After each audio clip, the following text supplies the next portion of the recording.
Okay. 7:02. Welcome to this Monday, May 9th meeting of the Denville Township Board of Education. This meeting of the Denville Township Board of Education is held in accordance with the Open Publics Meeting Act. Notice of this meeting was provided to the Daily Record and/or the Star Ledger of Morris County, has been delivered to the Township Clerk, and has been posted on the bulletin board of the Board of Education office and at each of the school buildings in the district. Roll call, please. Mr. Anderson?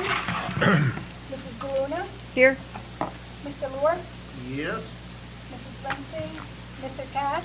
Here. Mr. Napoloni? Mr. Capella? Here. Okay, at this point, we're going to move into executive session. Mr. Lure, would you care to move us into executive session? I would like to move that we convene an executive session in accordance with Section 8 of the Open Public Meetings Act. The purpose of this closed session will be to discuss negotiations, legal, and personnel issues. The minutes of this session will be made available to the public when the need for confidentiality no longer exists. I'll second. Thank you, Mr. Cass. All in favor? Yay. Aye. All opposed? Okay, we are in executive session at 7:04 p.m. Well, thank you everyone for coming, and we are back in session at this point.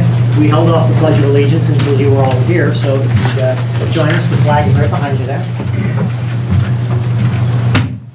I pledge allegiance to the flag of the United States of America and to the republic for which it stands, one nation, under God, indivisible, with liberty and justice for all.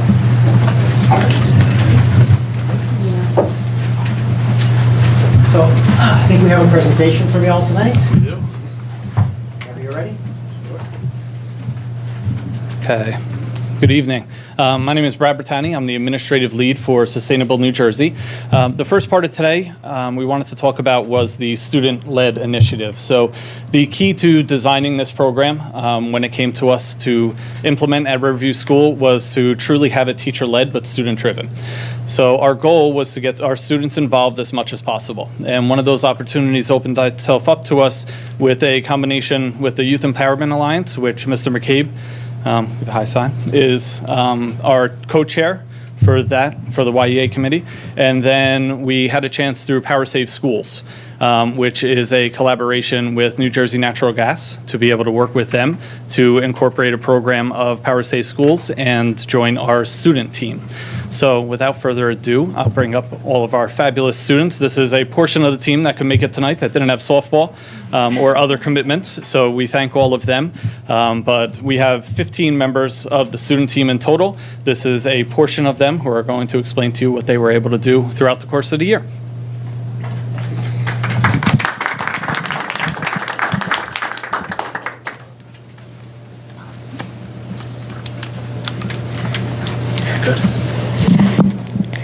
We are a team of students who are working on ways to save our school money on energy costs and protect the environment through cooperative school-wide changes in behavior.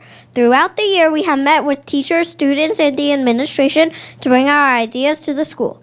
Our team believes that energy matters because of the effects overuse has on our environment. We can all work together to build a sustainable world, and this is our first step towards doing so. As we work close to home, our hope is that our ideas and new understanding of energy consumption will make its way to the larger community. Thank you for having us here today and helping to spread the word about sustainability.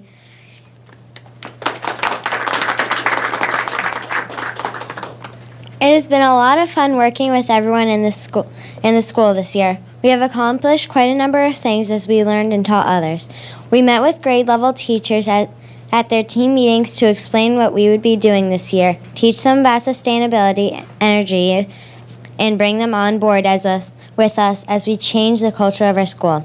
We audited 41 rooms in the school to determine right lighting and heating or cooling. We used our lunch and recess time to become better educated about different types of energy consumption and how it affects our world.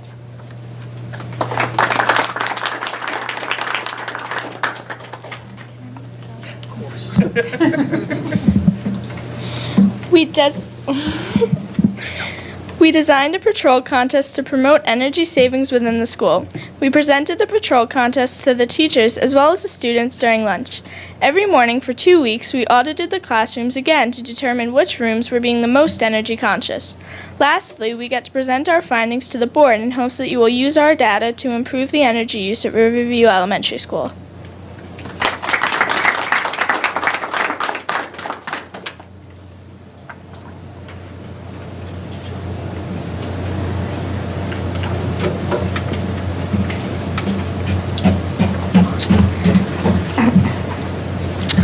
The team received this awesome toolkit to use during our audits. We learned about all the tools in here, but the one we used the most was the one-click laser to determine wall temperature. The team took readings from 3 walls in the room. Once we determined the temperature of the 3 walls, we averaged them together to determine an accurate reading of the for the room. It's 72.0. That's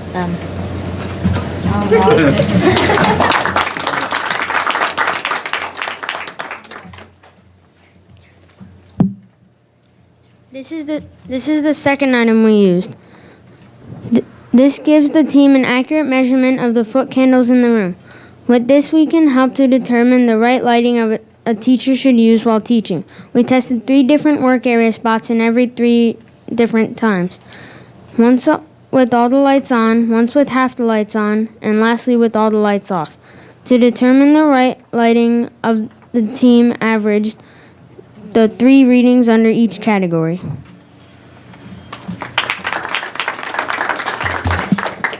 This is the data that we put together for you to see tonight. As you can see, our just right lighting isn't just right. The recommended light level for a classroom is between 30 and 50 foot candles. Many of our classrooms are above that level. Our team noticed that when we turned off half the lights in the different classrooms, half the room went dark. The PowerSave team would recommend either taking 1 lamp out of the 3 lamp lights or rewiring the lights so that when one switch is off, the lights alternate throughout the room. These improvements would not only create the optimal learning environment, but it will also save the school money.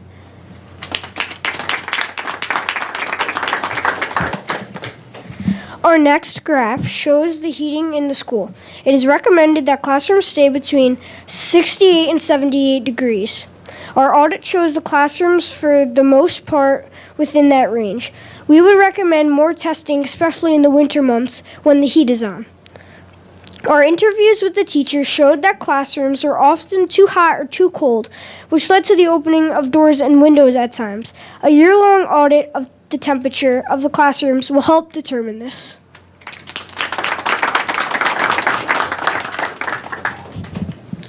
So what can we do to help be more energy efficient?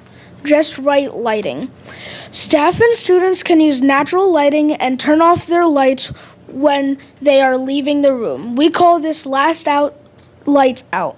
Teachers can turn off their computers and put them to sleep mode when not in use. In order to help with AC and heating, teachers and students make sure that their windows and doors are closed when their AC or heating units are on. Finally, over our holiday breaks, the school can run an energy shutdown where teachers make sure that all forms of electricity are shut off in their classroom prior to leaving the school for the break. Thank you for giving us the opportunity to meet with you. We are enjoying our time with PowerSave Schools and are looking forward to taking our knowledge with us throughout our schooling and for some of us into our career choices. Thank you.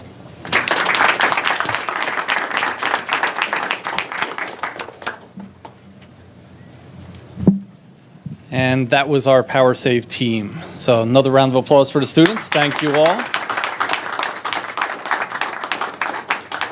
Great job, guys.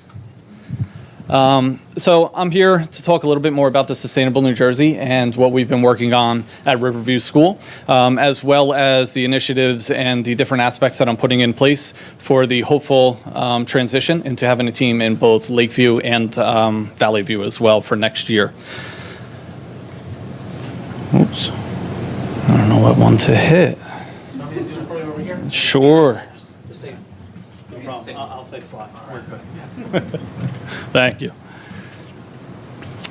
So the first thing was to ingrain the Green Initiative into the school. For this reason, set up 3 different green teams for the school. The first is the school green team, which is a makeup of parents and aides, as well as teachers, building and grounds, and administration, as well as the nurse and our guidance department.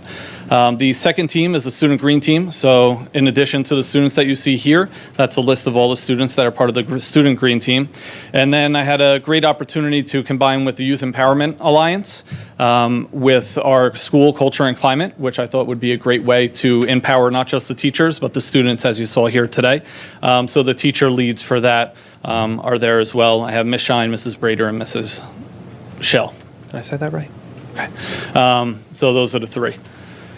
For our year 1 accomplishments, the green teams were established. That was pretty big to establish all 3 teams within the school and to really have the focus of the school going in the green direction.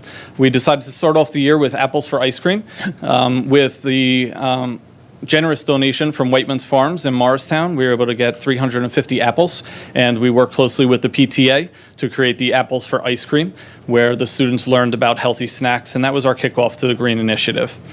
We also worked with the outdoor air quality. Don't forget to look at Riverview's flag right underneath the American flag outside. You'll see a daily reminder as to what the air quality is outside, and that was a nice program that was worked in with the mastery classes of the 2nd grade. So it gave a little education and furthered the students' learning, but also brought it to our community as well. So anybody driving by has an understanding of that. And there was also the flyer that went home in the Friday folder to help explain all of those things. Through the great ESIP project that the board and superintendent are taking part of, we were able to hit a number of initiatives with energy tracking and management, audit, and hopefully innovative projects with the different aspects that are going to be implemented for improvement of the energy in all 3 schools. And these points are going to carry over. So all the work that you did there and myself putting them in, when we do establish the teams in both Lakeview and Valley View, it gives them a great start right from the beginning of September or hopefully toward the end of June before school lets out for them to have points ready to go to start building upon. A lot of the stuff Riverview is doing already in combination with the K Kids. So Pennies for Patients was one of those drives. And the 2nd grade also did a food pantry food drive, which was absolutely fabulous. So with that, we were able to achieve the civic stewardship and volunteer initiatives as well. Through our PowerSave partnerships with the Alliance to Save Energy, New Jersey Natural Gas, and I can't forget our Youth Empowerment Alliance, we were able to have the PowerSave schools come in, which was a great connection for the students. The students took part, the whole school took part in a reusable water bottle challenge recently, and the students at Riverview School increased their usage of reusable bottles by over 16%. So we thought that that was amazing. They really took the challenge to heart and went for bringing in those reusable bottles as opposed to the plastic recyclable ones. Riverview Gardens is in the planning stages, so we're working on that to build those points for next year. The School Wellness Council, in connection with Riverview's YEA committee, we're able to put that towards getting points, so we're getting all the documentation together. That was really a bunch of work that went into this, was finding out what do we do already and how can we promote that with the Sustainable New Jersey. So it's not just the extras that we're doing, but it's also stuff that Riverview is already doing, and I'm sure that Lakeview and Valley View are too, so that'll make a great connection in the future. The access to healthy waters in school, we have a great start for that. And we're going to continue to move forward with different ideas, and I'll talk about one of those in a minute. And then our newsletter, one went out already, and the 2nd edition is ready to go out in June. Moving forward, so district-wide, the inclusion of Valley View and Lakeview teams. So the hope is that we can bring the success and the learning that we established and really started to figure out. It was a learning process for both Ron and I when it came to it, but bringing all that knowledge to the other 2 schools. Currently doing a cost-benefit analysis for biodiesel, working around everything from pricing to the engines and whether the buses can handle it, as well as our suppliers and how we would go about that and what has to be done with the tanks. So currently looking into the biodiesel and seeing if that's going to be a benefit for us as a district. Another option for the future would be moving from ACES, which is our current energy provider, to ACES Plus. The purchase of the renewable energy will put that as part of our portfolio, and it will give us 20% renewable energy in our energy consumption portfolio. Water bottle refilling stations. I believe that this might be an idea that has come up before with the board, and it was, in my eyes, a great idea and something moving forward. If we are moving in that track, that's something that we can look at different grants to possibly offset the cost of that if we're able to win those grants. And then for Riverview School, we're going to continue working toward the 150 points and the bronze certification. But I feel that Riverview School and the initiative is off to an amazing start, and we're looking forward to continuing it next year. So that's my end of things. Now I'm going to introduce Mr. Rossi, Ron Rossi, and he's going to talk a little bit about the educational aspects and the inclusion of the Common Core. Thanks, Brad. Good evening. My name is Ron Rossi. I am the science coordinator for the Sustainable New Jersey program here. What my role is to align the curriculum standards, the learning objectives that we have at school with these sustainable actions and these initiatives. The questions I have to ask myself when planning these lessons and trying to coordinate them with the sustainability actions is, how do we align these with the curriculum? And more important, how do we give our students real-world applications of what we want them to learn in the science lab and in the classroom? I mean, these kids are a really great example of taking real-world applications right around their school community. So they're doing amazing work.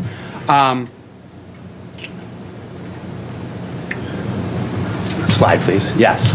For instance, here's a next-generation science standard for science that we have taken on this year. Obtain and combine information about ways individual communities use science ideas to protect the Earth's resources and environment. Human impacts on Earth systems.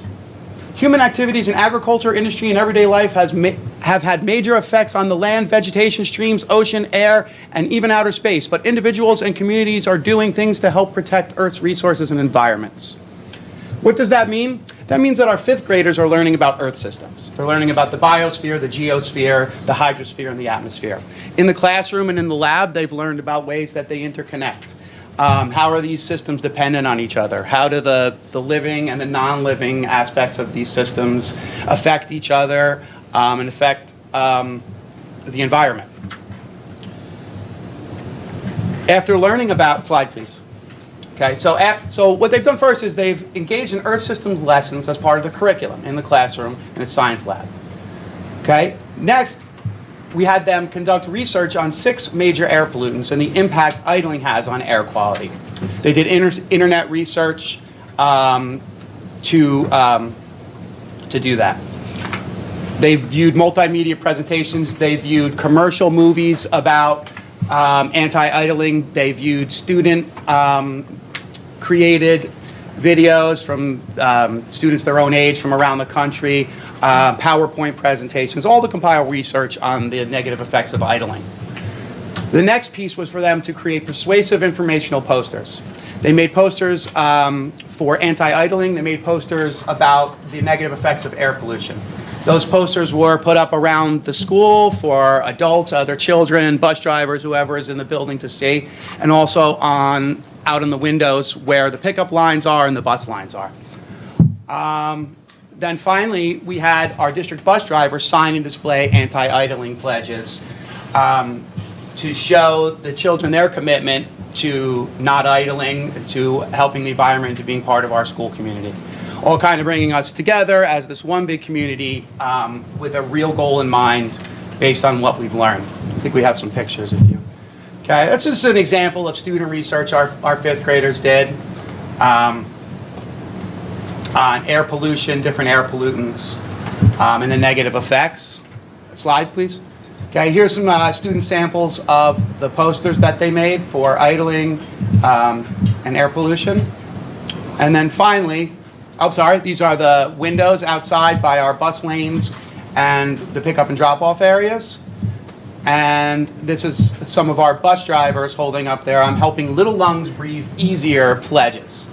And I must say, they sign those pledges, but I am out there every day, and they do not idle their buses. There was literally no issue with idling buses, the small buses, the large buses, and they were very happy to be involved. So that was just a great little snapshot of how we can get everybody involved in both a school initiative and something that hits directly at our core curriculum and what we're trying to teach our kids. And that's it. Thank you.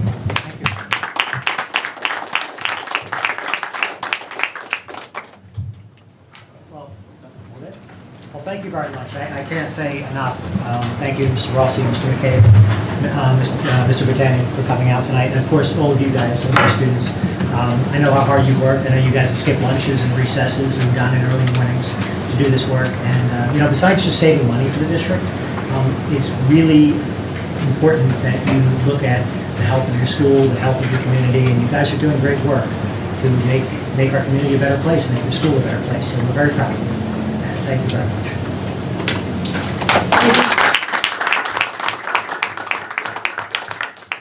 Thanks for coming tonight. Parents, too, thank you.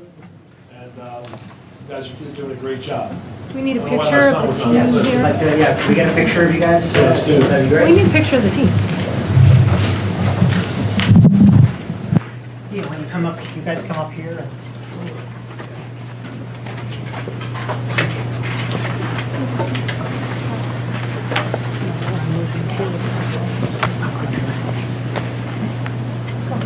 All parents okay with a tweet or Friday folder? Everybody? Yeah.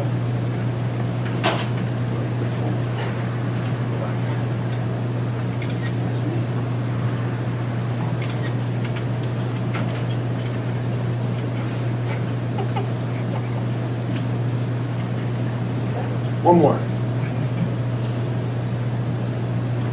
Thank you, guys. Great job.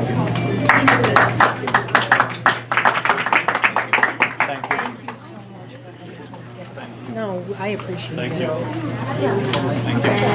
Thank you. Well done. Thank you. Well done. Good job, guys. Thank you.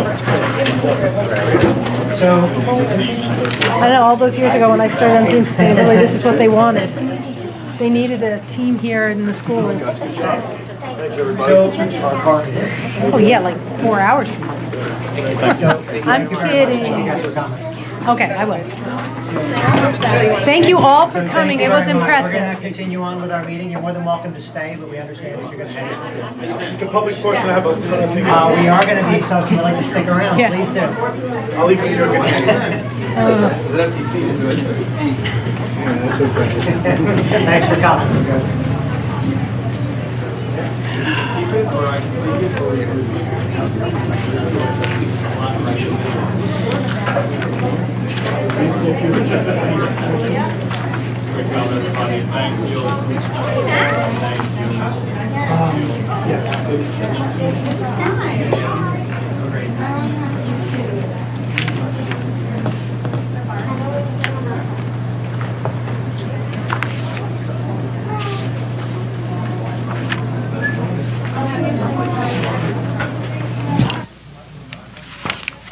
Okay.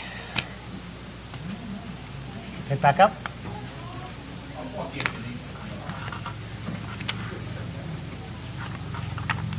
Okay. Moving on. Shall we go to superintendent's comments? Sure. Okay.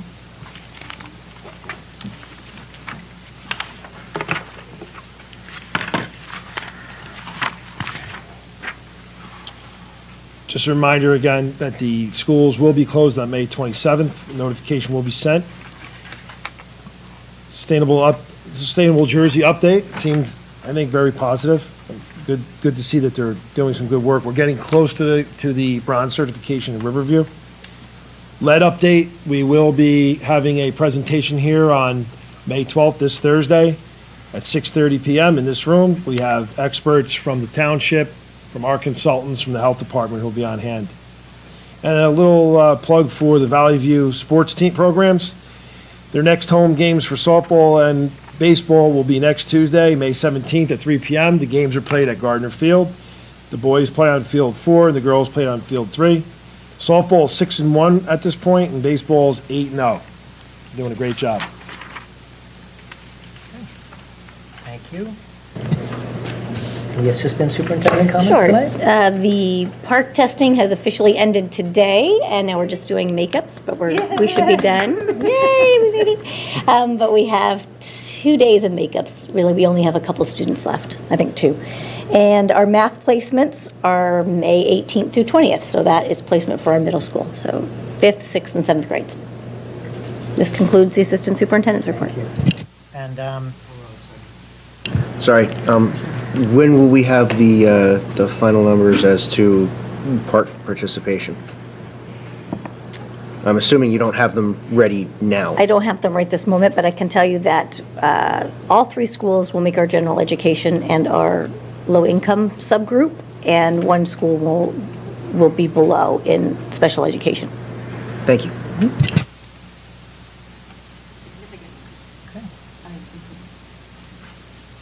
thank you. Business Administrator comments. No comment. Okay, thank you. So at this time, I will open for public comment, anything at all germane to the district, at 8:09 PM. If you have anything to say at all, please come up and announce your name and sign in. I still feel the need to go through the whole thing. Seeing no one here, I will close also at 8:09 PM for public comment. And we will move to old business. Mr. Anderson, would you care to take us through what we'll be voting on at our next meeting? Sure. At the next meeting, myself or someone else will be moving our regular reports, treasurer of schools monies, board secretary, as well as the student enrollment, the medical office report, and the HIB report, as well as the minutes for the work session and executive session for April 11th, and the minutes of the regular session and executive session 1 and 2 for April 25th. Any questions? Okay, thank you very much. If there's nothing else, we'll move to new business. And we have personnel.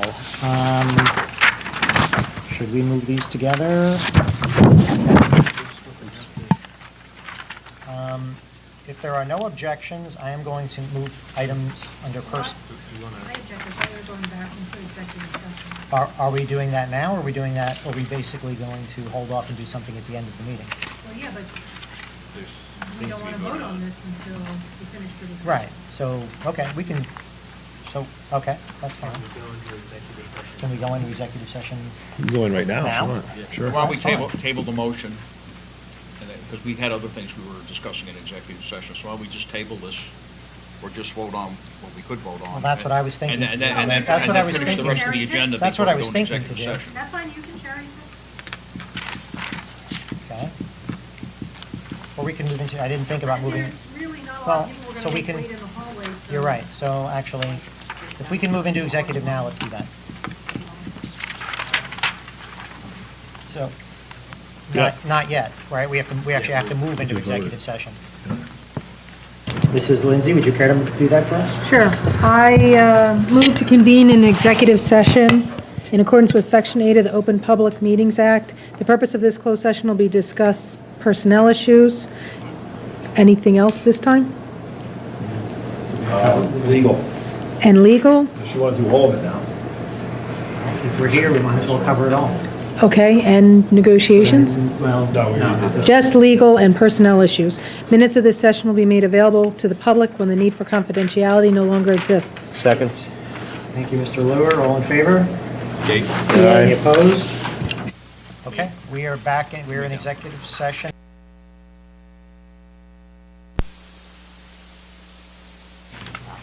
All right, thank you. We are back out of executive at 8:46 PM.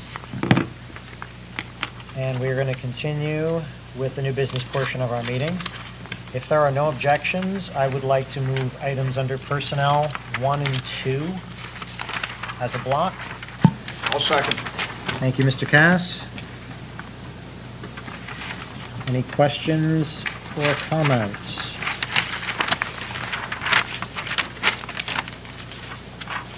We have, obviously, extra pay and adjustments in number one. We have 3 in personnel.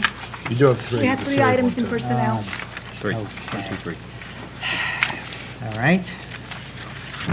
I correct that. I'd like to move items 1 through 3 as a block. Mr. Cass, would that be acceptable? Okay by me. Thank you very much. Okay, now any comments or questions?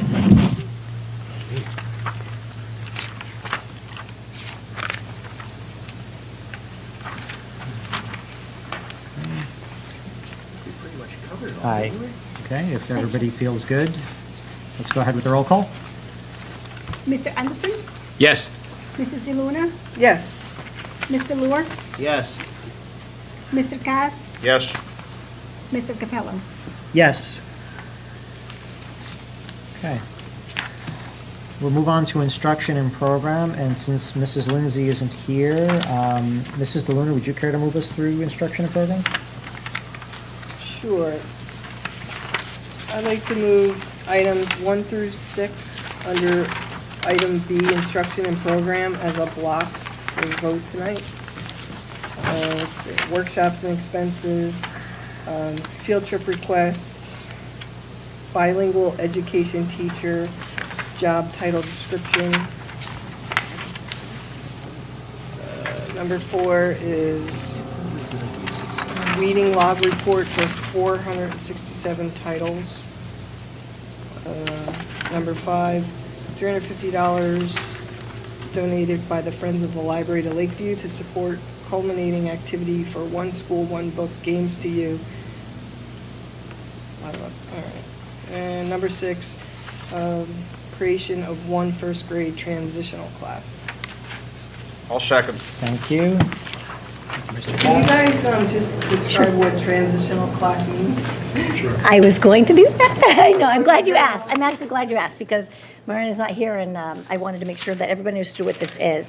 So a transitional class would be a promotion from kindergarten to first grade or for transitional class, but not all the way to first grade. So this would be for students who we might otherwise recommend for retention in kindergarten.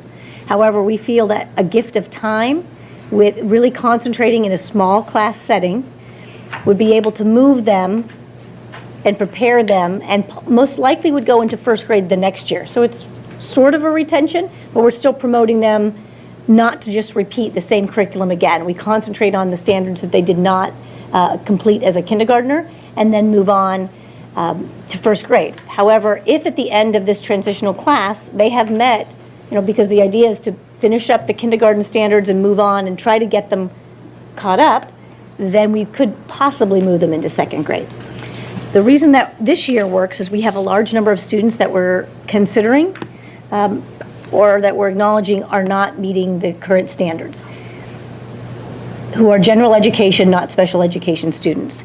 And with our class numbers at Lakeview, this would not require any additional classrooms. What the only thing that impact would be is that our classrooms in first grade next year would be 4 classes of 21 and 1 class of probably 12 or 13, this transitional class, which currently the kindergarten classes are a little smaller, are the same size. They would be a little smaller if we made 5 evenly spread, they'd be 17 or 18 students. But currently, our first grade is 21, so it's not unusual that we have 21 first grade. That's currently what we have. Both students from, kindergarten students from both Lakeview and Riverview would be recommended for this class, and we'll be consulting parents to build this roster of students. Which school did you say it's going to be? It'll be held at Lakeview. So the idea is if they do Transit K, they will then promote right into second? If they're successful. We would look at the end to see. If not, they'll be definitely ready to go into first grade. Some may go to second and some may go to first. Yes. Our hope is that, and there is some significant research to show that if we spend the time now and close that gap from kindergarten to first, then This is like a brilliant that. concept. So Yeah. hopefully we'll close it, and Right now, none of these students that we're recommending have identified special education needs that would be met in a different setting. They really are students that maybe need maturing, or we have a number of students that have started learning English for the first time this year. We have 5 that really, I think, with another year, would be on target and keep them out of programs. For you guys, if there was an older sibling, could they be one of those cases where they might want to go to Lakeview or something? Or like, how would you, if they're a Riverview kid, and the parents have in the different schools, would they be an option to them? Because I don't know how families would feel in 2 different schools. If the numbers are, or it's a 1-year thing, and then they go back to Riverview? Yeah, we do have some parents. Would put them back in the mix in 2nd grade at Riverview? It would depend on where the room Numbers. is, number one, because we wouldn't want us to split a class because of 1 kid. We would have to move them back. Now, let's say there's a group of the 13, like, I don't know, 5 are from Riverview. Then if there was room, then we would let them continue with that Give them group. the option. Right. If there was still room at Lakeview without going over our class sizes and making them too But it's really a uneven. 1-year thing, and then they go to Most likely 2nd grade at go back. Riverview. Yeah. Like right now, we're looking at probably 9 from Lakeview and 3 from Riverview. That's about what we're looking at. Is this something that we would advertise to parents to say if they think your child, or is this something that's only going to be recommended by teachers? We are going to recommend it to those students. If a parent came to us and said, I am considering retaining my child, Then you then would we have would that discuss this conversation. I get it. option of Okay. saying, if we felt it was appropriate, if we felt they should just go on to 1st grade, we will explain why we should think they should just go on to regular 1st grade.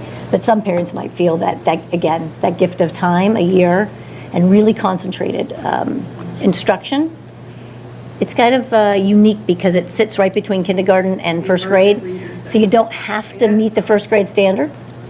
You really have to meet the kindergarten standards.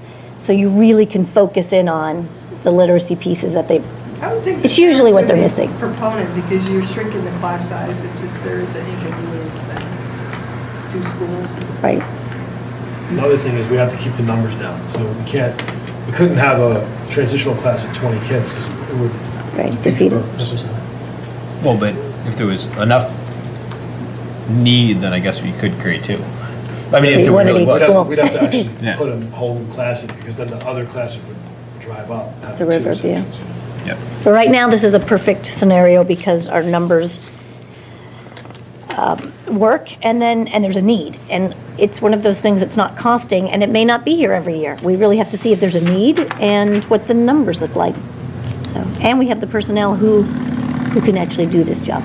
And we also need the space in the buildings. Right. So it may not be a sustainable program, we can't do it forever. But this year, we can do it. We can do it, and we have the group of kids that would benefit from it, and we physically can do it, so it seems like a good move. I also want to mention that we fast-tracked the bilingual teacher. It's basically our job description was just out of date. We wanted to change the title to ESL, and the reason is our ESL teacher just retired, and we wanted to post the job, and we realized our job description was really not up to date, wasn't modern, so we wanted to move it a little faster than we normally do. Correct, we do not offer a bilingual program. That's when the students all speak the same language, and they're taught English all the same language, as opposed to ESL where you have multiple language being taught English at the same time. Not in their native language, in English. Okay. Thank you. I would again like to register my objection at the discarding of 466.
the Ulrich and Son Contractors Waterproofing Services.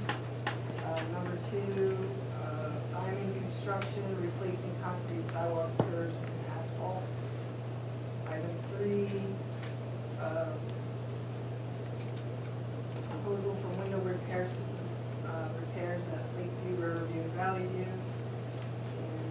And the addendum is contract with New Jersey State Software State Contract to provide tech support and the dates listed. I'll second. Thank you, Mr. Cass. Any comments or questions? I was a little bit confused when I read the Ehrlich contract. Where they went into a detailed description of what they were doing, but I wasn't quite sure where they were going to be doing the waterproofing. Okay, so it's Valley View and Lakeview. The majority of the work, 90% of the work is at Lakeview. There's been an ongoing problem in the Lakeview cafeteria. Yeah. On the extra street, it would be the east wall. It's had leaking problems and there's bubbling of the paint.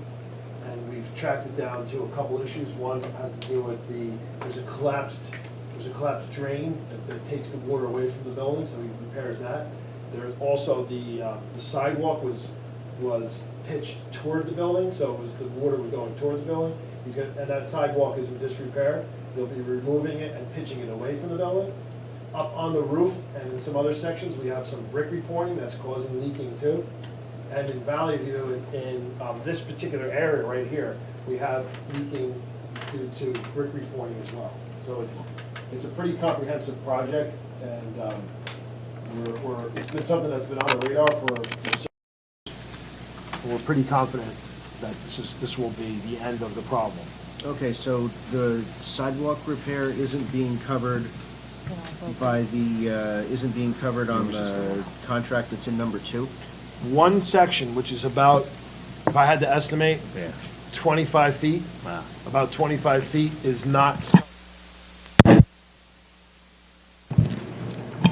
So the answer to your question is one section is not covered in the Diamond contract. It's covered in the Ulrich contract because it has to do with two things. One is repairing something that's in disrepair, and 2, tilting it, pitching it away from the roof. So majority of the site work is being done by Diamond, but there's this one section that runs outside that cafeteria, on the east side of the cafeteria, that will be done by Ulrich. Okay, thank you.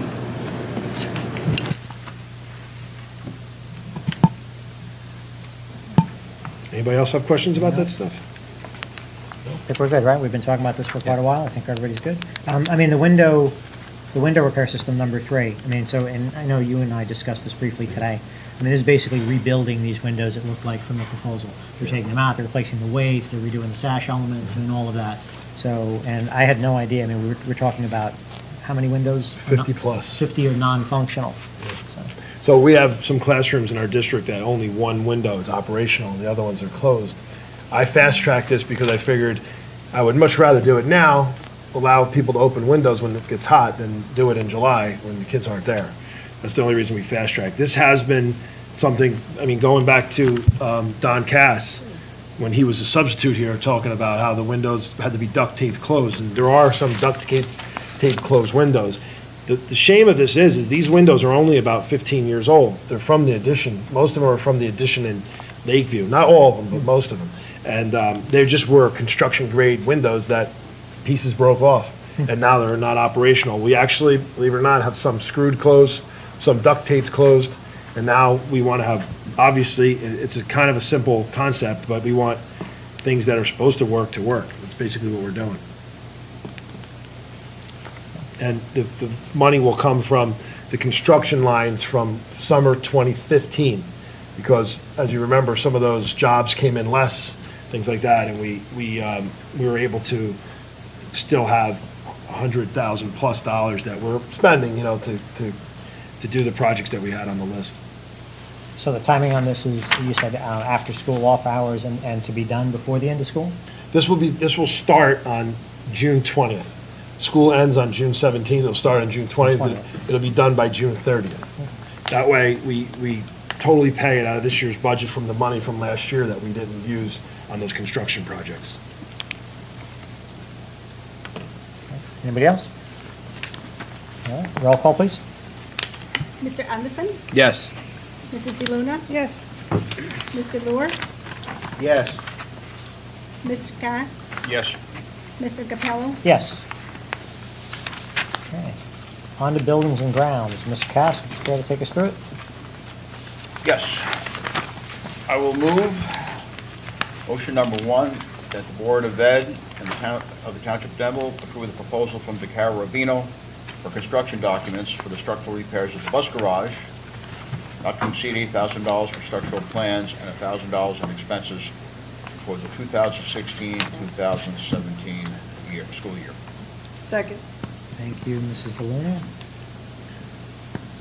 To answer anybody's questions before you ask them, this one has been on our radar for a while. We wanted to do the work.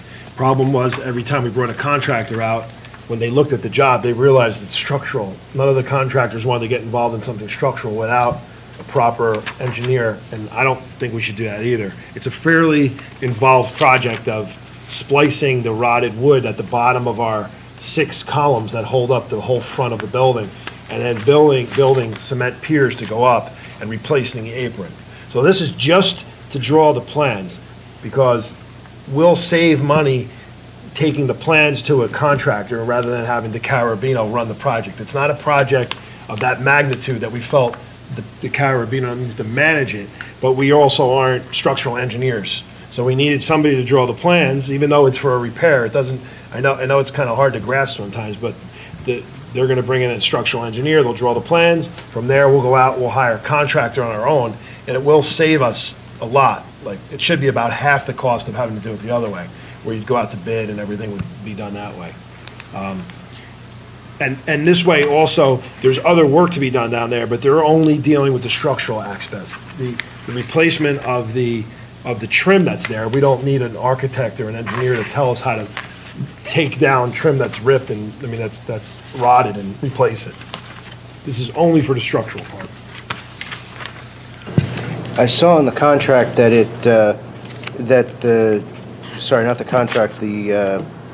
the proposal from DeCara Rubino, that there was some mention about what expected costs if we did it with our own resources. Is our own resources like our district employees, or is it going and getting bids from contractors? Getting quotes instead of going out to bid. Going out to bid would drive the cost up. It has to do with several factors, and then the management of the project too. It just drives the cost of the project up significantly. As a matter of fact, the owner of the company said, there's no reason why you guys can't handle this on your own if we draw up the structural part and you just go out and get a contractor to do the job the way it's supposed to be done. Problem is, none of our contractors, and we asked about 4, wanted to touch it without some type of structural documents because of the risk of the building falling down, basically. So that's where we're at. So we're getting the architect for the professional plans, obviously the stamp, and then we're going to turn around and take that and find a contractor to do the work. Okay. So in effect, we're going to be operating as our own general contractor? Exactly. Okay. We feel like, normally I don't do that, if you notice. No, and normally our size district, we don't do a lot of it, but this is a project where we can. We felt we could handle it, so we figured let's take a shot at doing this without having to spend, probably somewhere in the neighborhood of $50,000, $60,000 to do a job that we could do probably for $25,000, something like that. Very good. Anyone else on this? All right, if not, roll call, please. Mr. Anderson? Yes. Mrs. DeLuna? Yes. Mr. Lure? Yes. Mr. Cass? Yes. Mr. Capello? Yes. Okay. New business items we will be discussing tonight. Under personnel, we have items 1 through 6. What is that last one? Is that supposed to be a 7? Be it further resolved, no, that's part of 6. Yeah. Okay. Part of 6. All right, so 1 through 6. I don't want to get caught again being short, so. Okay. Items 1 through 6. This is the annual holiday list. We received also the new hires resignations and cashing out of vacation days, and so on. Any comments or questions on these items?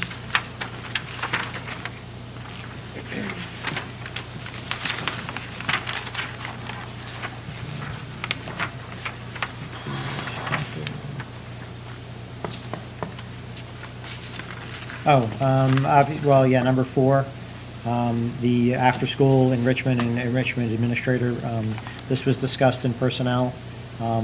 We didn't really have any specific comments or questions about the specifications of the job description necessarily.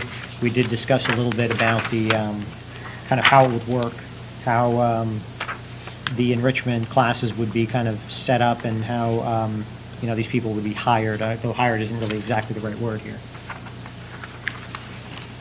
Well, it has to be posted now that we're taking it over, because union rules dictate that we post a job so that everybody would have an opportunity to do it.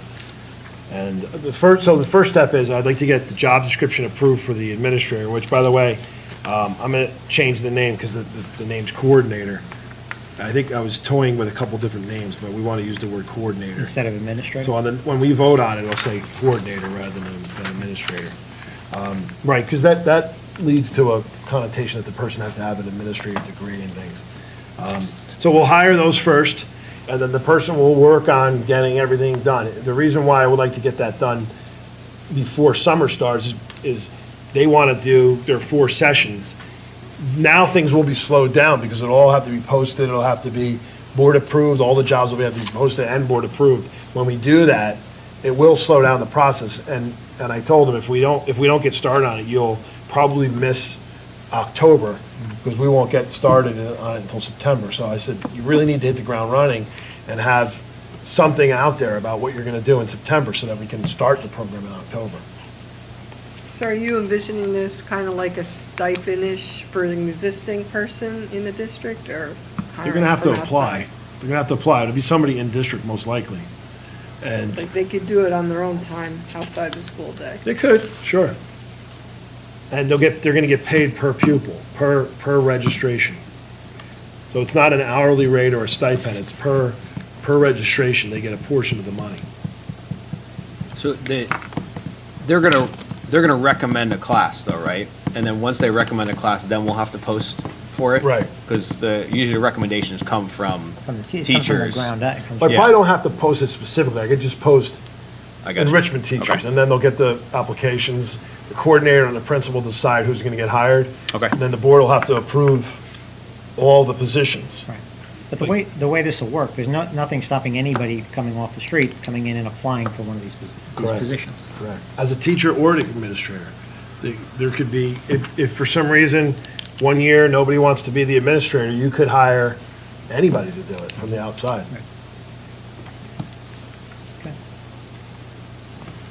Is the requirement for an instructor to have a teacher certification, or there's not really a? At the minimum, a substitute certificate so that they can Okay. be alone with children. Okay. Yes, then all those All the will rules have apply gone now. through background checks and all the standard, okay, great. And now all the rules apply. Whatever was done last year, this year, it was done Without not that. really with a lot of rules. Now, all the regular rules, like you do anything, will apply. That was the idea. Are the classes gonna be capped at a certain amount? They usually do.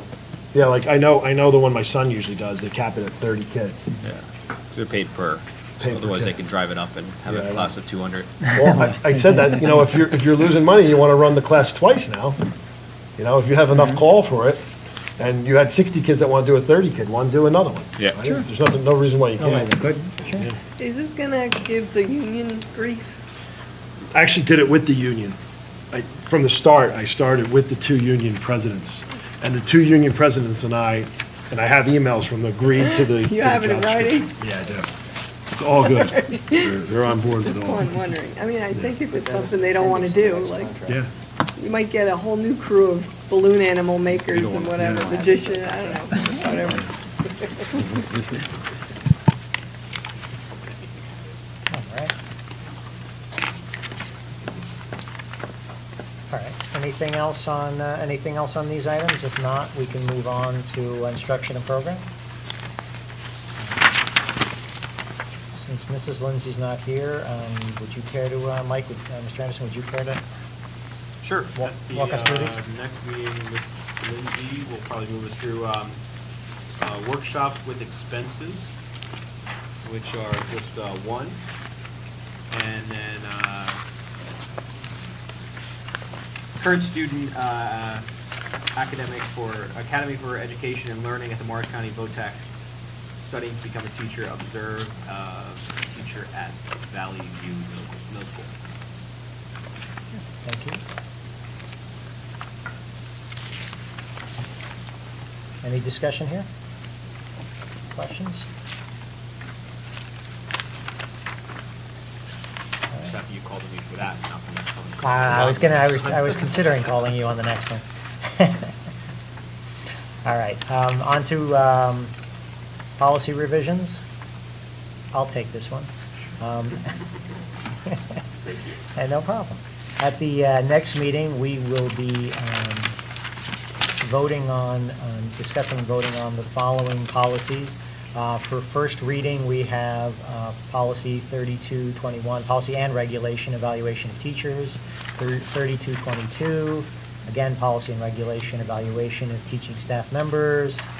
3223, evaluation of administrators. 3224, and so on. These are all first reading. We have 3431 1.1, family leave teaching staff. And the next one is family leave support staff. 5330, again, policy and policy and regulation, administration of medication.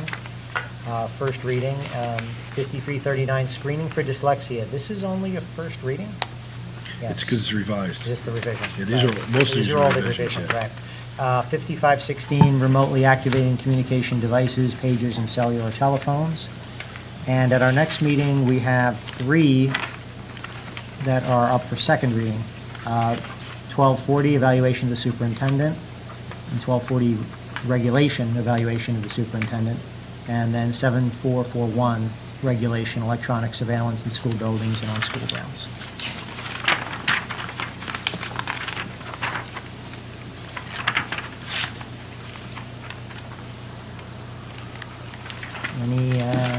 Anything anybody'd like to ask about these, or? I just had one quick question about the screening for dyslexia. So it reads a little odd to me. So in the event a student would have been enrolled in kindergarten, grade 1 or grade 2 during or after the 2014-2015 school year.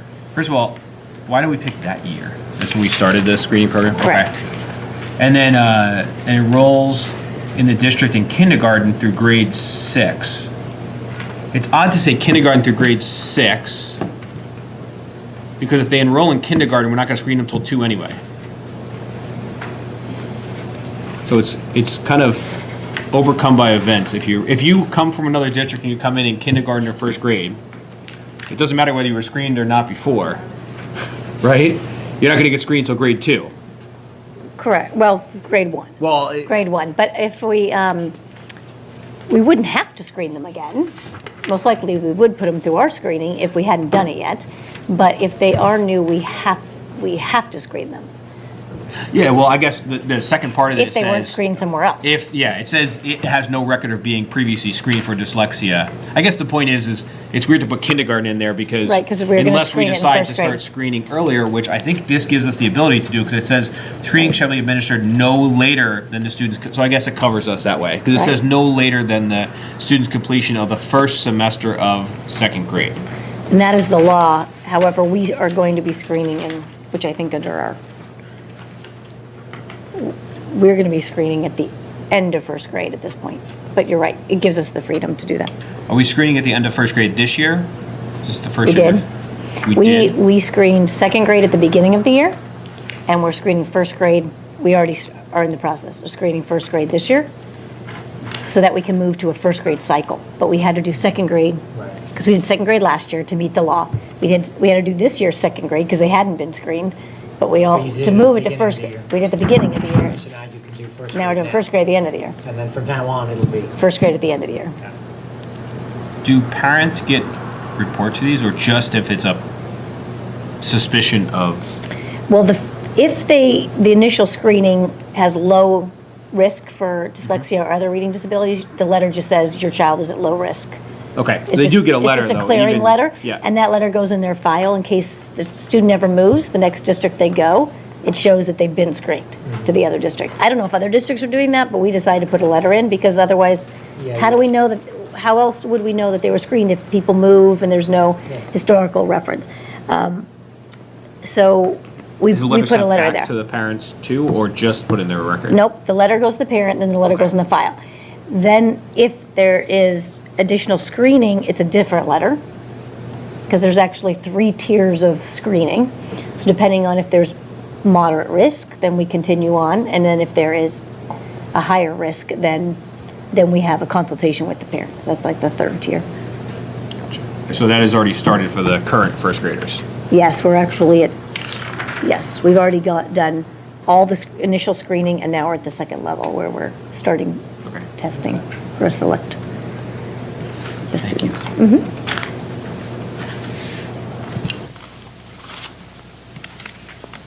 Okay, anyone else on any of the policies? Okay, if not, let's move on to finance items for the next meeting. Mrs. DeLuna? Okay, at the next meeting, we have 4 items listed for vote. Item 1, checklist. Item 2, Chromebooks. 3, Frontline Technologies implementation of ASAP substitute placement and absence management service database. Number 4, tuition rates for next year.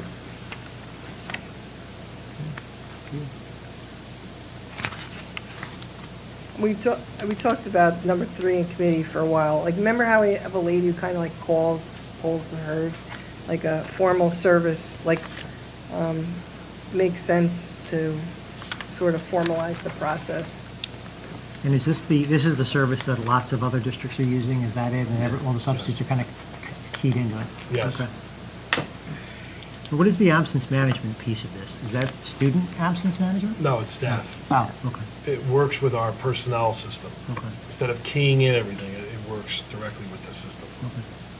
Is this where would teachers request, like, personal days or stuff like that? I have sick days, sick days I'd have to put in here too, right? Because then it would automatically be available.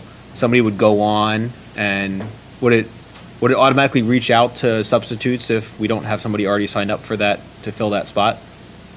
The substitute will be able to see what's available. If the teacher's going to say, I have a leave of absence from May 5th until May 10th, that spot will become available. Any substitute looking for it to fill in any position will see that spot available and would be able to sign in. So what would happen if somebody woke up in the morning and was sick and called in sick? They would obviously log on there and do that, but I'm guessing there's not substitutes like hitting refresh every 10 seconds in the morning waiting for a spot to open up. Is it?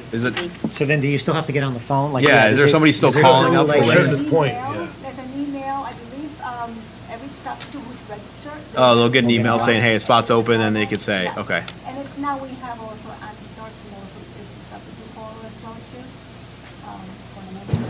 After a certain point in time, the staff members have to call the school. They have to call their secretary. Yeah, okay. Or whatever number we deem, but that's how the other districts work, is that after 6 or 6:30, whatever they decide, you have to physically call someone, or else there won't be a sub. Could we consider this for, or would we want to, for like the bus drivers? Bus drivers have to enter in their sick, when they're sick as well too. Yes. To offload that? Yes, to every staff, everybody. I mean, I don't know if that money covers just tenured, certificated, No, it's for the whole, like, the district-wide. so we could use it. We could use it for any- Support. and anybody.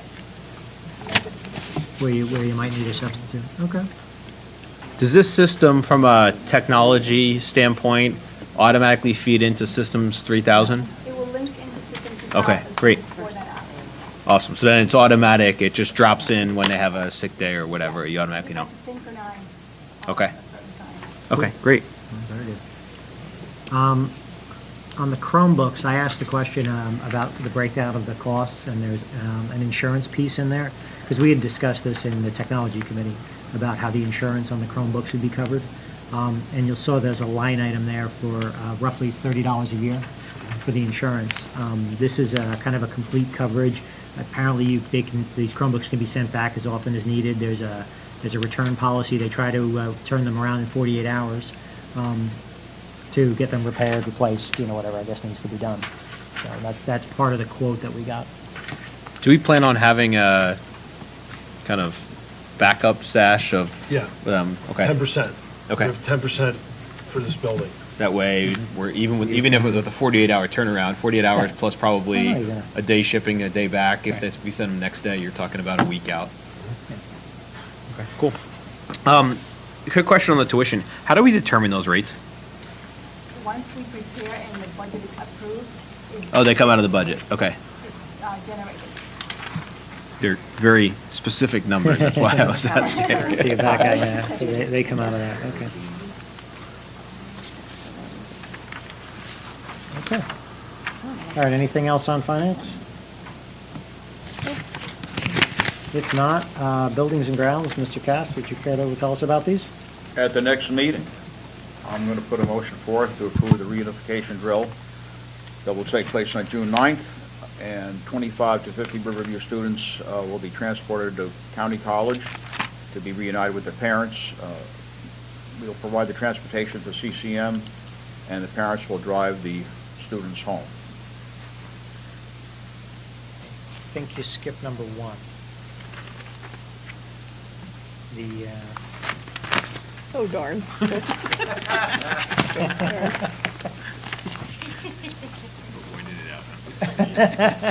There was number 1? Yeah, on the bottom of page 10. Oh, the facility usage for the agreement with the Township of Denville, which we Did you cover that discussed in up, depth before.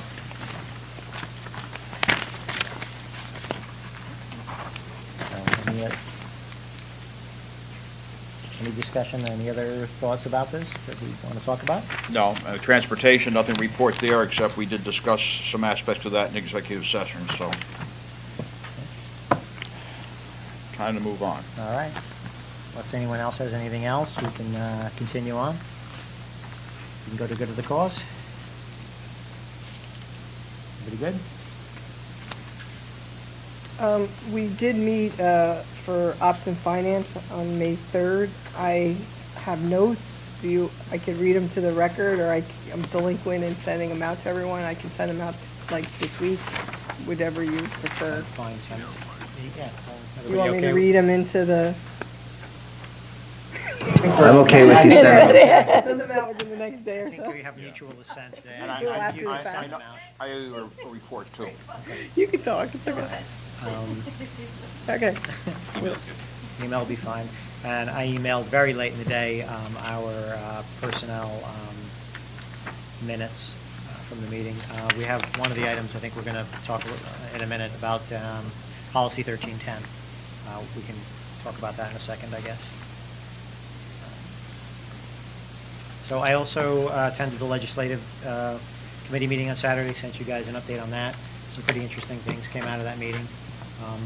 A lot of issues about the lead testing. There's a lot of stuff, a lot of talk going on now in the state about there's different bills that are working their way through. Some of them would fund some of the stuff we would need to do, some don't. There's a lot of talk about, testing requirements, testing regimens, all of that. So I guess that's going to still remain to be seen. But it does sound like we were ahead of the curve in terms of getting out there, getting tested, and putting a remediation plan in place. And it sounds like if there's money there, we would have access to it after the fact. We really need to keep a close eye on that, because if I remember what I read appropriately, they're talking about $10 million for testing and $20 million for remediation. That's what the and governor, 2-to-1 ratio isn't going to cover a whole lot. I mean, it'll help some, I'm sure they're going to set it up some way that's going to benefit the districts that are the poorest, but if there's a time limit, we really need to keep an eye on that so we can try to get some of it to fix our current problems.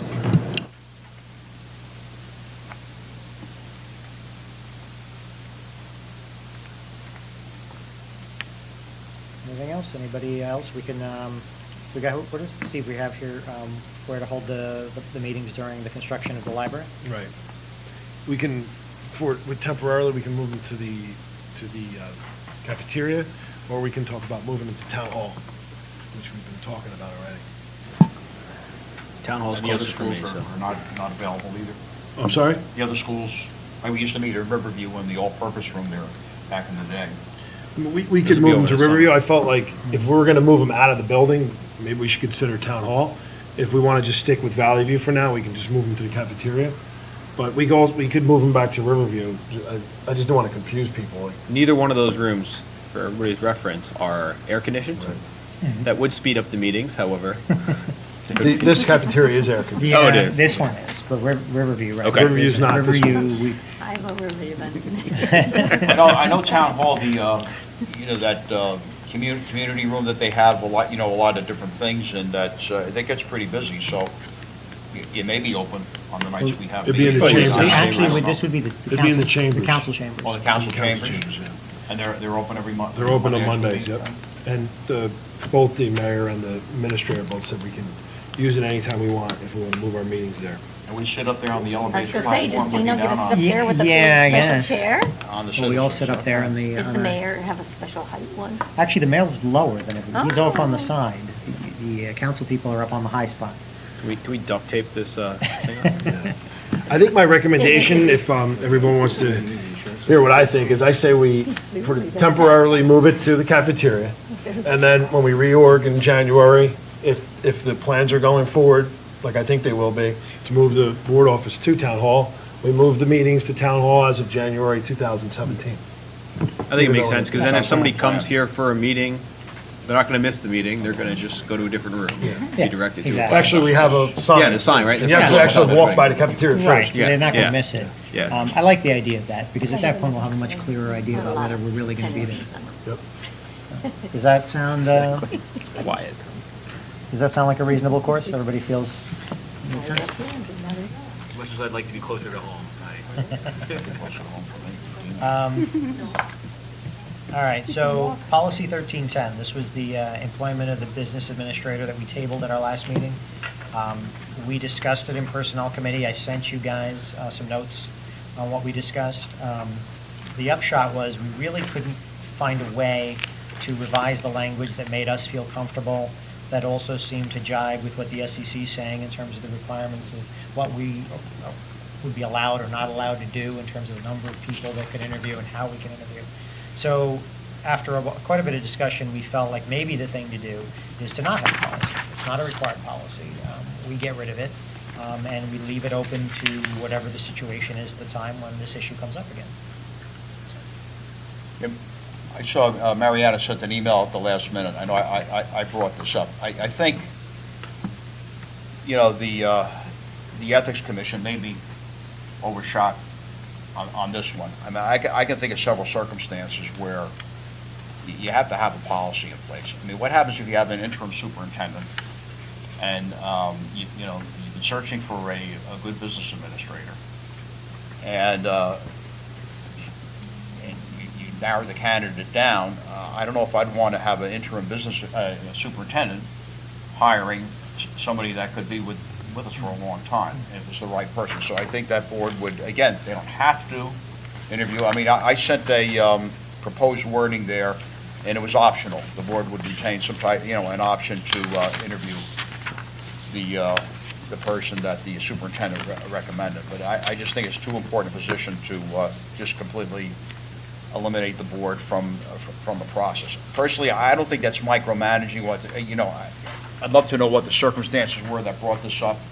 If you have a board that was over micromanaging what the superintendent was doing in a district, I think, they talk about, making policy, that's the board's primary responsibility. I think the board's real important they have an oversight role, too. I think that's extremely important in the process. So, yeah, I think you need to have something there as an option. Doesn't have to be set in concrete. I don't think that would be an ethics violation. I mean, I'd have to go back to the way the SEC worded, how they worded it, but I just really disagree with them. You know, if we're talking about interviewing teachers and bus aides and bus drivers and all that, yeah, that's ridiculous. But I think the number 2 position in the district, the board should reserve the right to interview that person. Well, we also spent a fair amount of time talking about the fact that in our case, obviously the business administrator and the board secretary, same person, same position. And obviously our interactions with that person are significant. Yeah. So I agree with you there. Can we change the wording from, I think it was will interview to may interview? Basically, basically we don't have to unless we feel, the board doesn't have to unless we feel the need to, but it's still a possibility. I mean, hopefully we aren't going to need this for a very long time, but I mean, we don't know what the situation would be like then. I am with Don that I am against getting rid of it altogether, but if we need to change the wording, why not change it to may gives us an option rather than will might force us to be in a position where we don't want to follow our own policy. Do you understand what I'm saying?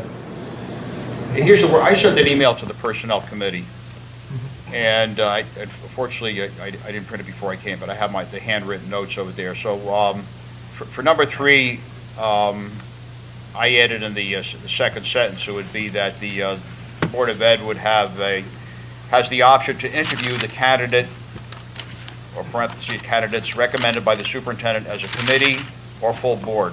The superintendent will participate in the process.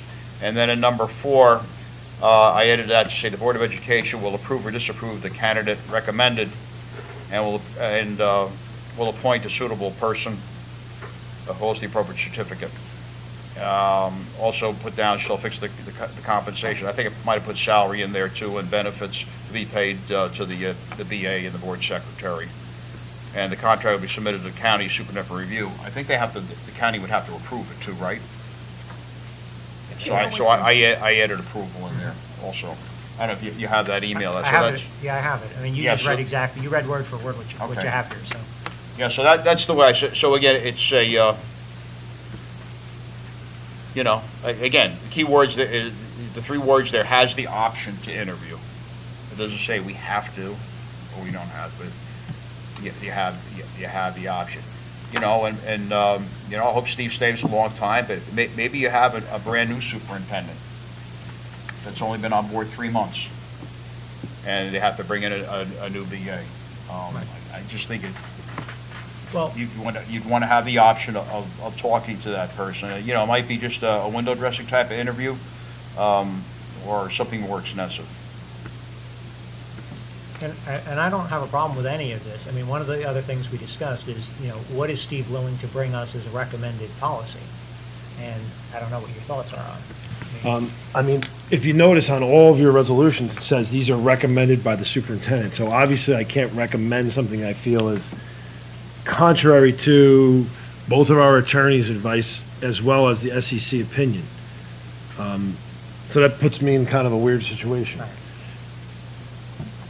Right now, if you leave the policy as it is, it stays as it is. You've tabled it already, and it just doesn't come back on. And the policy is out of compliance with what the SEC recommends. As a matter of fact, I went to our other attorney, too. So we have our policy attorneys, we have our school district attorney, and then I went to a workshop given by our special ed attorneys, and this topic came up because it was a hot issue with SEC. It came about where a board, and I'm not sure where it was, wanted to do exit interviews on people who left the district. And they asked for a ruling, and the ruling came down that the Board of Ed should not be involved in the hiring process of anyone anyone below the superintendent. So that's where the genesis of the whole thing came from. It does say that up to 2 Board of Education members could be involved in the process. So I think if we change it to up to 2 Board of Education members may be involved in the process, I think that's probably something I could live with because it's not contradictory to the law. It doesn't add the wording upon the superintendent's approval, but it would still say may, not will.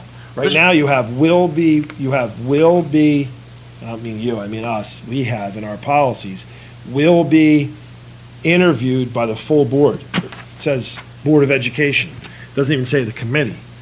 So, right now, you'd be out of compliance with your own policy if you didn't interview as a whole. So that's kind of the thing we're involved in right now. Well, that's an opinion. It's not from the SEC and these attorneys. It's not law prohibiting the school boards from interviewing anybody below the CSA position. Well, I don't think it's a law, but I think it's an interpretation of a law. That's what the SEC opinion is. Well, I want to stay here all night, pounding this into the ground, but I really think they didn't consider all the different circumstances, including on the exit interviews too. I mean, if you had an exodus where you've got a lot of good people going out the turnstile in your district, and you have a reputation on the street that it's not a good place to work, I'm saying the full board should do an exit interview, but I think you'd want to talk to some of the people that are leaving and find out, is it more money, is it the benefits, or the working conditions, and get a handle on that. I mean, in corporate America, every place I worked, if somebody left, they had an exit interview. Usually done by HR, but, when you take the temperature and pulse of somebody as they walked out the door, the bigger and better things. Well, the board could put in place a policy that says that an exit interview will be conducted, just that the board is not permitted to conduct the interview. Kind of like in corporate America would be somebody in the organization, not the board of directors, right? That would interview. Yeah, it wouldn't be that high. I mean, somebody's, when I had people leave and resign, especially if it was a good person, I had a chat with them. I didn't always try to convince them to stay, but just find out what was going on with their, a lot of time it was just a better opportunity, more money, and, I can't begrudge somebody for trying to, kickstart the career up the corporate ladder a little bit. But that's where I was coming from with that. I just think there's going to be circumstances where you need some board intervention in part of the interview process. I guess what's the downside of just removing the policy altogether? Just because you say, Don, you feel that you wouldn't have the input. I guess the part I look at it and say is, at the end of the day, it comes up for vote to us. So we always have the final say as a collective board to say we agree or disagree. I don't know. I guess I don't feel strongly one way or another, but I also haven't had as much experience as some of you that have had multiple. It's probably overkill side, but I've been involved with a lot of the interview process for the business administrators in the past, and the interim superintendents, the superintendents. So I think you always benefit from the opinion of several people.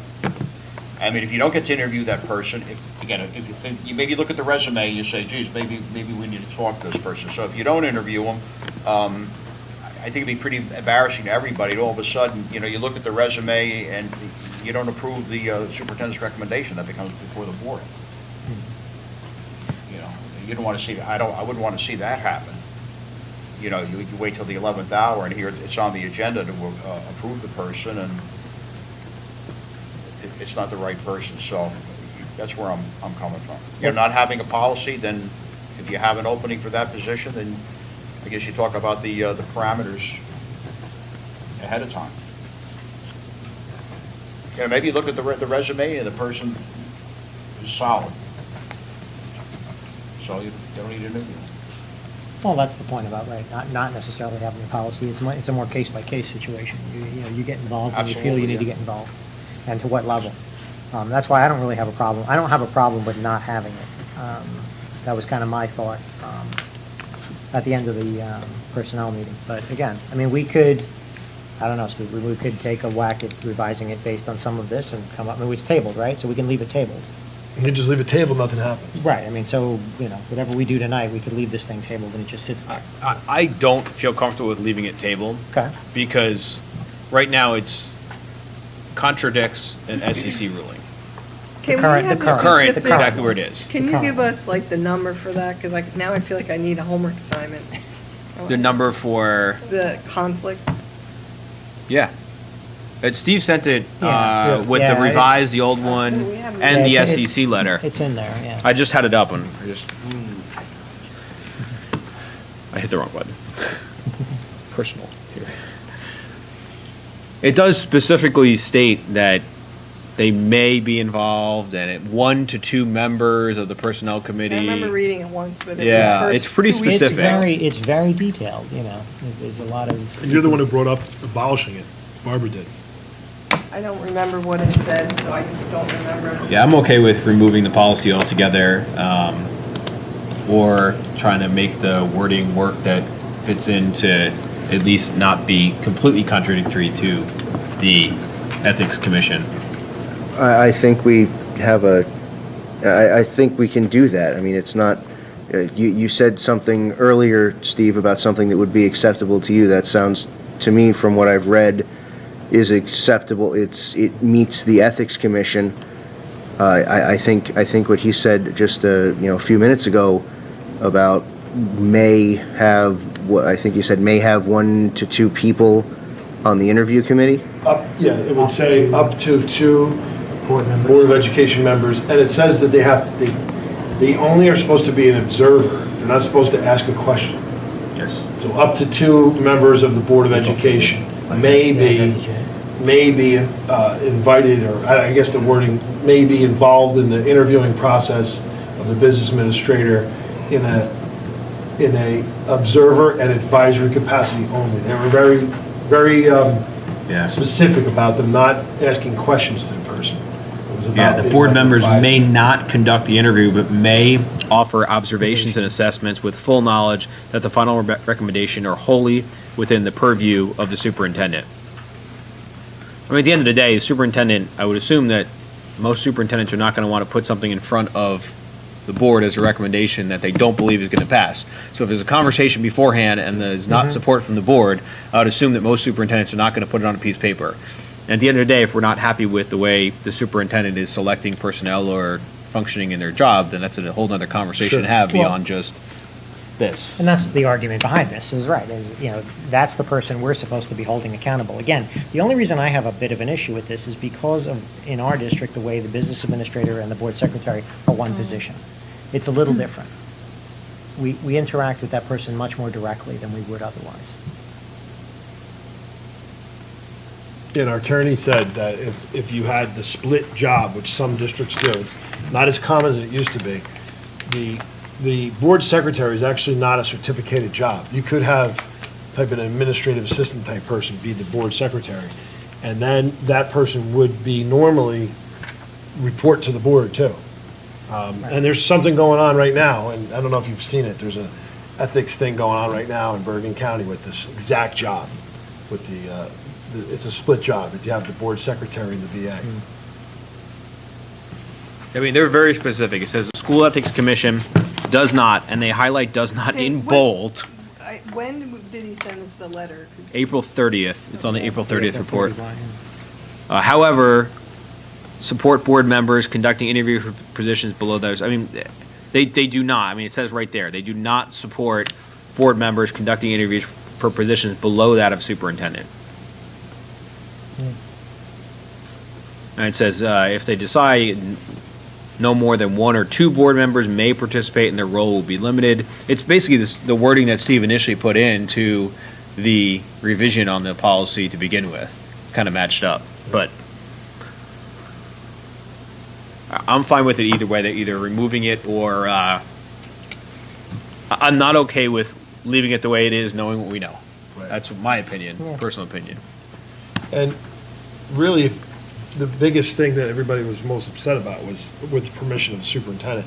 So if you remove that language with the permission and left it may, then the chips would fall where they go, I guess. You guys would, there's board ways to get things done, and there's superintendent ways to get things done, and it kind of plays itself out. Yeah, I would be fine, I would be okay with that. Let's, Well, I'd like to go back and look at the SEC ruling again, see just, you know, how they phrase in the circumstance. I just think, we don't want to micromanage everything, but I just think they missed some circumstances that could, all right. that they So- would come up, not only Well, for any that's fine, type of too. board where, We're gonna- Punt. Punt. So, I mean, I know you don't want to table, I mean, we can table it for a little while. No, I don't want mean, to table no, it. I don't want to ever. table it with the No, with the idea intention that- of just no. tabling it forever. I don't want to So do why that. don't we do Want to that? use it as a discussion Why don't item we leave again? it, One more- let's leave it one as a more discussion time? item, another meeting, let's relook at the SEC language, and we'll take another crack at, another bite at the apple. Yeah, Steve, can you kind That of sound all right? throw back some wording that you think might be acceptable, but middle ground? How about I'll give you again, because I just want to make sure everybody has it in one location. I'll give you what I already gave you again, and I'll give you my recommendation of the little tweaks we could do to make it There you probably go. work. That'd be good. Great. Perfect. Thanks. Okay.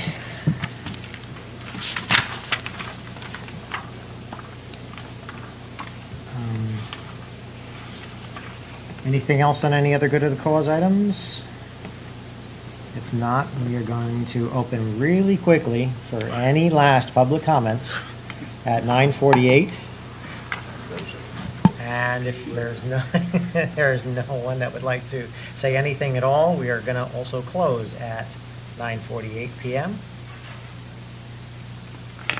Hold on, slow your roll. We have any board comments at all? Okay, now, anybody care to? We have no need for executive session. We have no need right? for an We're executive good. session, right? We're done? No, 2 is enough. Okay, anyone move to adjourn? I'll move to adjourn. Thank you, Mr. Second. Cass. Thank you, Mr. Anderson. All in favor? Mike, did you second it? Mike seconded it. All in favor? Any opposed? Meeting is closed at 9:49 PM. Thank you very much, everybody.